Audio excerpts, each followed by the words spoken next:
आणि त्यांच्यासाठी साडी चोळीची ओटी आणि निघालो आम्ही मंदिरात. तर बघा, मंदिरामध्ये पहिला दिवस असल्यामुळे जास्त गर्दी नव्हती, तरी पण मंदिरातील लाईटिंग वगैरे खूप छान प्रकारे सजवले गेले होते मंदिर. त्याचप्रमाणे इथे समोर आल्यावर 1000 दिव्यांची आरास इथं मांडण्यात आली होती. समोर आईची मूर्ती दिसते तुम्हाला, खूप छान अशी सजावट केलेली होती. त्यानंतर मी इथं गेले आणि पूजा वगैरे केली.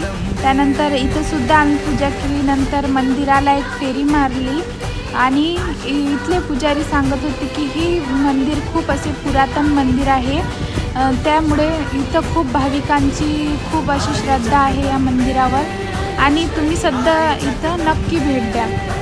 तर ॲड्रेस आहे घाटपुरी, तालुका खामगाव, जिल्हा बुलढाणा.